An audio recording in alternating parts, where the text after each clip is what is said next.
Parfois, dire ce n'est pas faire, même avec la meilleure volonté ou la meilleure des velléités, même en épuisant les ressorts de l'anaphore, de l'analogie, de la répétition, des métaphores, de l'hypotypose, même en essayant la polyphonie, en voulant brouiller la voix narrative par la voix du personnage principal, et réciproquement, même en tentant de donner une circularité au récit, même en avançant tantôt avec des euphémismes, tantôt avec des images, tantôt avec un coup de gueule, même en choisissant de porter un discours de jeune, post-colonial, à entendre ici d'un point de vue seulement chronologique, n'ayant pas connu la dernière des guerres coloniales françaises, et ayant tout lu à son sujet, et le revendiquant, désabusé, pessimiste, impuissant, lâche, parfois indifférent, parfois révolté, parfois solidaire, mais intérieurement, au sujet de son époque, de ses aînés, de sa société. Même en dotant son écrit d'un dispositif paratextuel censé alterner les genres, selon le chapitrage, commentaire, roman, commentaire, narration au jeu et narration au il, en mettant des titres qui annoncent du mal existentiel, de l'épique, du colonial, de la fatalité, de la liberté, de l'aventure. Parfois, le dire est plus difficile à faire qu'à dire, surtout lorsqu'on escompte des effets de hantise. Dire qu'une réalité hante, c'est déjà difficile à montrer de manière crédible. Mettre en scène la hantise, surtout si on veut que cela soit effectif, que cela ait des résultats sur le lecteur, bref, utiliser l'argument que du réel se manifeste dans le présent parce que c'est du passé qui n'est pas passé, que des fantômes nous hantent parce que la réalité n'a pas été assumée, c'est une chose. Se contenter de le dire ou de le répéter n'est pas la même chose que de montrer, surtout lorsque montrer veut dire transformer le dire en manifestation de la hantise elle-même, avec donc un effet en retour sur le lecteur. Plus difficile encore s'avère la gageure de placer dans la langue seule cette revenance. Cela revient alors à proposer au lecteur de croire le narrateur sur parole, sur son discours essentiellement. Ce qui est dit a donc la valeur du poids de ses mots, des procédés syntaxiques, des choix de style, des références intersexuelles, de son vocabulaire, fût-il puisé directement dans le dictionnaire des mots de la langue de la guerre d'Algérie, des emprunts, des noms propres des personnes, des lieux et de leur grimage ou non, des jeux de mots, des tournures ironiques ou de propositions humoristiques. On l'aura compris, l'art français de la guerre de génie, qui a pour principal leitmotiv la fascination pour l'efficacité du dessin, qui montre, et une déploration de la vanité des mots, repose soit sur une assise antithétique, où l'auteur ferait autre chose que ce qu'il dit, qu'il fait, et y parvient, soit sur une assise bancale, grinçante, pour reprendre le mot de la sociocritique.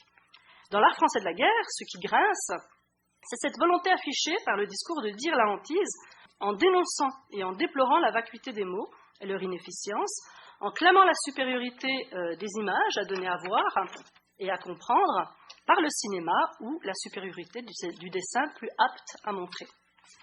Même si à plusieurs reprises cette valorisation est contredite, je reviendrai là-dessus à la fin de ma présentation. Le livre de génie est de ces livres que nous parcourons avec la meilleure volonté du monde et auxquels, malgré ou justement à cause de leur longueur, au singulier ou au pluriel, on accorde le bénéfice de la démonstration tardive. On attend alors qu'ils remplissent en quelque sorte leur pacte octorial et qu'après avoir annoncé ce qu'ils font, qu'ils le fassent, qu'après avoir parlé de hantise, répété les termes hantise et fantôme, les apparitions prennent enfin la place des déclarations d'intention. Que les effets d'annonce d'une certaine façon soient remplacés par une annonciation et que les effets succèdent à leur annonce, prennent la place des causes énoncées, que la manifestation remplace le seul discours sur la hantise. Parfois l'incantation ne fait pas venir les fantômes, alors soit l'appel de tous ses vœux pour une apparition qui devrait arriver n'est pas assez sincère, ou manque de conviction, soit que les fantômes ne veulent pas revenir, soit qu'ils n'existent pas. Au pire, c'est mon hypothèse quand même, qu'ici dans ce roman, ils sont là, mais pas là où le narrateur veut qu'on les voit se manifester. Alors, comme élément justement de la revenance ou de la hantise, la perte de l'Empire, la fascination pour l'armée de métier, l'amnistie et l'impunité des crimes, le déni du passé, alors on peut mettre dedans justement le rapport à l'histoire et à la mémoire, et le nom des gens qu'on ne nomme pas, et l'impuissance de l'individu. Lorsque Génie nous offre donc cette langue, selon lui hantée, ou avance en en martelant à de nombreuses reprises tout au long de son texte l'assertion selon laquelle la société française est hantée à travers sa langue, la répétition par le narrateur qui affirme que cette hantise est advenue et qu'elle se règne est loin de suffire. Il n'est pas nécessaire en effet que le narrateur insiste sur la langue, car c'est la sienne, et en voulant la décrire, il se répète indéfiniment. Alors, je vais vous montrer un exemple qui est un peu long, mais qui montre comment le roman fonctionne. L'extrait est long et il montre en fait, d'une part, ce qui est exceptionnel en France, l'exception française donc, qu'il y a de remarquable, justement, selon le narrateur, un présent invivable, pris justement par quelque chose qui est l'ordre de la violence, une violence qui est prête en fait à exploser, et en même temps une tension qui se passe entre ici et là-bas entendre l'ex-colonie, mais en fait la colonie puisque c'est le passé, et le hier et l'aujourd'hui, c'est-à-dire le passé et le présent. Alors je cite, « Dans le malaise général, dans la tension générale, dans la violence générale, un fantôme vient errer que l'on ne peut définir. Toujours présent, jamais bien loin, il a cette grande utilité de laisser encore croire que l'on peut tout expliquer. La race en France a un contenu, mais pas de définition. On ne sait rien en dire, mais cela se voit. Tout le monde le sait. La race est une identité effective qui déclenche des actes réels, mais on ne sait pas quel nom leur donner à ceux dont la présence expliquerait tout. Aucun des noms qu'on leur donne ne convient. Et on sait aussitôt pour chacun que ces noms, qui les a dit, et ce que veulent ceux qui les leur donnent. » Et là, j'ouvre une petite parenthèse.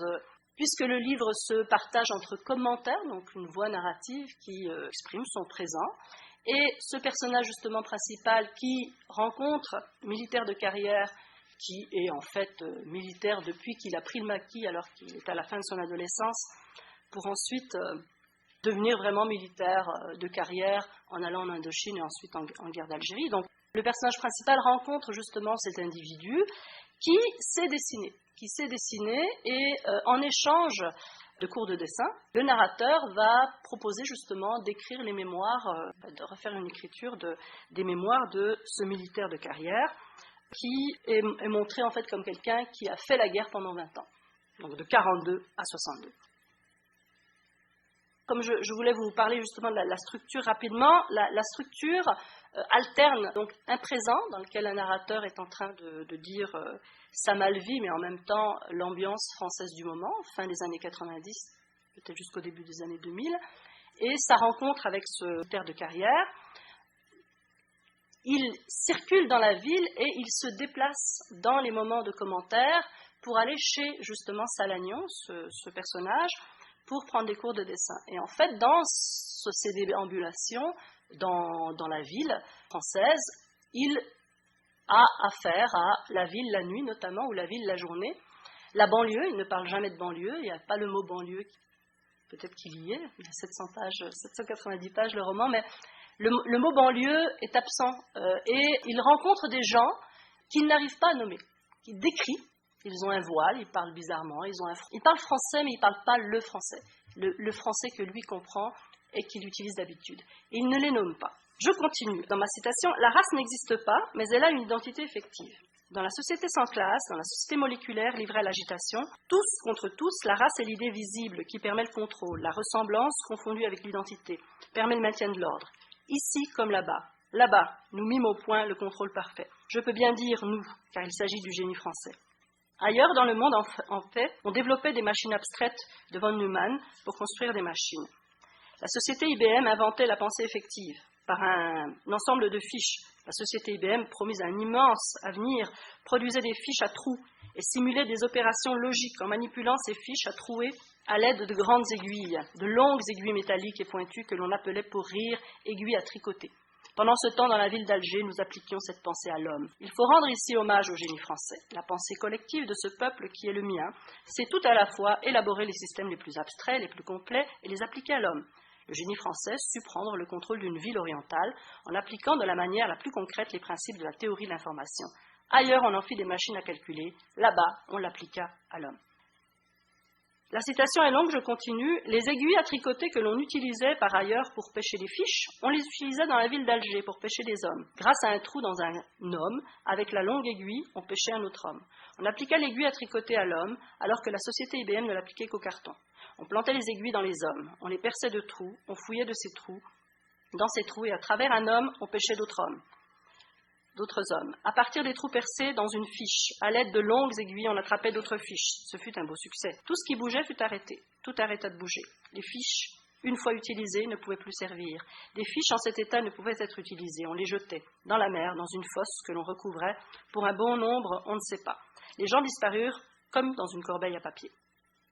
L'ennemi est comme un poisson dans l'eau, eh bien, qu'on vide l'eau. Et pour faire bonne mesure, hérissons le sol de pointe, que l'on électrifiera. Les poissons périrent, la bataille fut gagnée, le champ de ruines nous resta acquis. Nous avions gagné par une exploitation méthodique de la théorie de l'information, et tout le reste fut perdu. Nous restâmes les maîtres d'une ville dévastée, vidée d'hommes à qui parler, hantée de fantômes électrocutés, une ville où ne restait plus que la haine, la douleur atroce, c'est la peur générale. La solution que nous avions trouvée montrait cet aspect très reconnaissable du génie français. Les généraux Salan et Massu appliquèrent à la lettre les principes géniaux de la bêtise de Bouvard et Pécuchet. Dresser des listes, appliquer la raison en tout, provoquer des désastres. Nous allions avoir du mal à vivre ensemble. Oh, ça recommence. Il l'a dit, je le lui ai entendu dire. Il l'a dit par les mêmes mots, dans les mêmes termes, sur le même ton. Oh, ça recommence. La pourriture coloniale nous infecte, elle nous ronge, elle revient à la surface, depuis toujours, elle nous suit par en dessous. Elle circule sans qu'on la voie, comme les égouts suivent le tracé des rues, toujours cachés, toujours présents. Et lors des grandes chaleurs, on se demande bien d'où vient cette puanteur. Fin de citation. Alors, oui, le livre fonctionne de cette façon, donc on a cette avancée progressive. C'est un passage que j'ai pris quand même à la 231e page. Ce qui est intéressant à montrer ici, c'est que, avant d'aller justement sur le premier élément, qui est la perte de l'Empire, relever juste dans cette citation qui est assez longue, l'élément qui finalement me fait penser justement à la perte de l'Empire, à la question du deuil, notamment développée par Pierre Nora lorsqu'il expliquait pourquoi est-ce que dans les lieux de mémoire il n'y avait pas, ou très peu, ou pas du tout en fait, il y a juste un article qui parle de la colonie ou des colonies. Et donc dans la citation que j'ai posée tout à l'heure, on a justement: nous avions gagné par une exploitation méthodique de la théorie de l'information et tout le reste fut perdu. Tout le reste. C'est-à-dire que le reste aurait pu être gardé si on n'avait pas fait justement la bataille d'Alger et notamment la torture systématique. Donc tout le reste fut perdu. Là, je n'ai pas le temps de développer, mais on pourrait aller justement sur la question du deuil et de la perte. Je vais y revenir. Alors le livre, ce qui est intéressant, c'est qu'il est habillé, il a un maillage en fait des discours qui sont assez visibles en fait. Donc les discours qui le composent laissent vite transparaître en fait les sources, plutôt la fidélité des lectures qui sont reprises. Par exemple, on peut retrouver assez facilement dans la systématisation, la description de la torture, qui est tout à fait détaillée lorsqu'il s'agit de ce qui s'appelle roman, c'est-à-dire pour raconter comment la torture est pratiquée, la manière dont Raphaël Branche, donc l'historienne, va raconter comment effectivement la torture va être pratiquée par l'armée pendant la guerre d'Algérie. Notamment justement pendant la bataille d'Alger, la question de la légalité, la question du militaire qui devient du parachutiste qui devient policier, le systématisme de la torture, les moyens, les crimes, le profil des tortionnaires, le détail des pratiques, la collectivisation des responsabilités, le travail d'équipe, le soudage de cette équipe, tout ça va vraiment être tout à fait visible et reproduit tel que les documents le montrent. Deuxièmement, il y a un élément important, le narrateur, c'est un jeune, je ne sais pas, il doit avoir la trentaine peut-être, je ne sais pas si on est jeune à 30 ans ou à 35 ans, ça dépend où, effectivement. À un moment donné, il va s'interroger sur la France des années 90 et notamment des années 2000, puisqu'on sent que les émeutes sont là, les émeutes de banlieue, le mot, je vous dis, n'est pas véritablement précisé de cette façon. Et donc, il y a une ambiance justement, pas d'état de siège, mais pas d'état d'exception, mais d'état d'urgence. Et effectivement, il va montrer que dans ces déambulations, il va assister à ce qu'on appelle en France le délit de faciès, c'est-à-dire le fait d'avoir une tête d'arabe et de se faire arrêter. Et si on est blond et on n'a pas une tête d'arabe, on ne se fait pas arrêter. Donc, il va montrer en fait que lui, puisqu'il a un physique qui passe, il n'est jamais arrêté.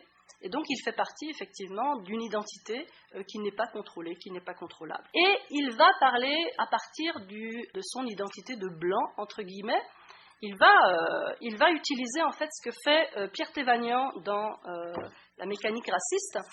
Il y a tout un chapitre à la fin de ce livre-là où Pierre Thévagnan se met à la place, regarde, qu'est-ce qu'il a eu, lui, comme obstacle dans sa vie, en tant que Français, entre guillemets, de souche.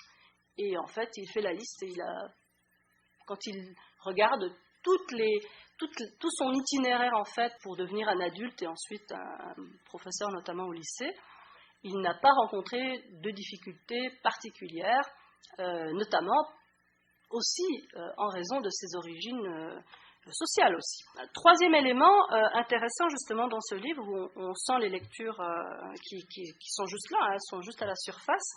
On a toutes sortes de lieux communs qui circulent justement sur les pieds noirs, sur les appelés. Donc il faut que toute la liste, puisqu'il est question de guerre d'Algérie, et je souligne que la guerre d'Algérie est un chapitre plus petit dans le roman par rapport à celui qui est accordé à l'Indochine, mais concernant justement la guerre d'Algérie, elle est là depuis le début. Depuis le début, elle est dans les commentaires. Donc, il y a énormément d'éléments sur, par exemple, la manière dont le Front National fonctionne. On n'appelle pas le Front National, bien sûr.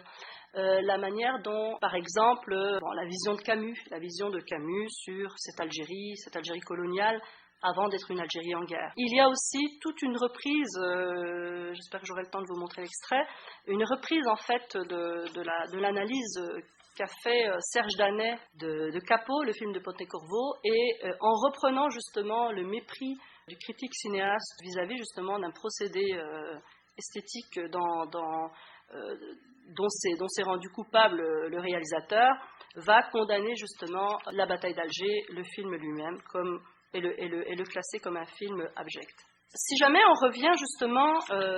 reviens à la question justement de ce qui hante ce livre-là, la perte de l'Empire, je vais donner une autre citation, mais avant, parlons un petit peu du vocabulaire.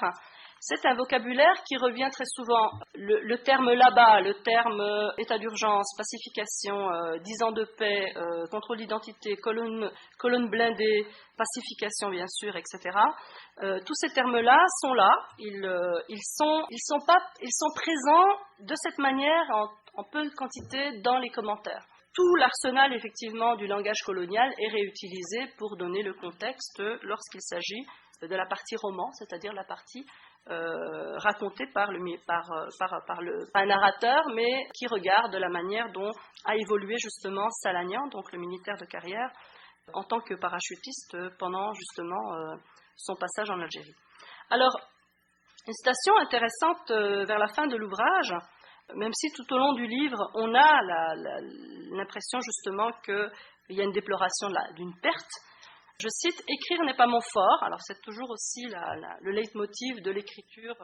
Je ne fais qu'écrire parce que je ne sais qu'écrire. « Écrire n'est pas mon fort, mais poussé par la nécessité et le manque de moyens, je m'y efforce alors que je voudrais peindre, montrer du doigt en silence et que cela suffise. Cela ne suffit pas, je veux continuer d'entendre parler, j'appréhende que ma langue ne s'éteigne, je veux l'entendre, je veux reconstituer ma langue abîmée, je veux la retrouver tout entière avec tous ceux qui vivent d'elle et la font vivre, car elle est le seul pays.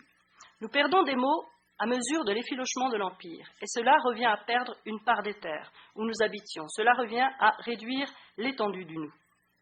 Il est des morceaux pourris en notre langue, une part de malaise, de mots immobilisés, du sang coagulé, la langue pourrie comme la pomme, là où elle a reçu un choc. Cela date du temps où le français, langue de l'Empire, langue de la Méditerranée, langue des villes grouillantes, des déserts et des jungles, du temps où le français, d'un bout à l'autre du monde, était la langue de l'interrogatoire. Ce qui est intéressant sur toute la partie concernant, par exemple, la torture en Indochine, c'est un Allemand qui torture, mais il torture en français. Selon Selwa Luz-Boulbina, alors pour Selwa Luz-Boulbina, la question justement de la perte de la grandeur de la France et de la mélancolie qui lui serait reliée,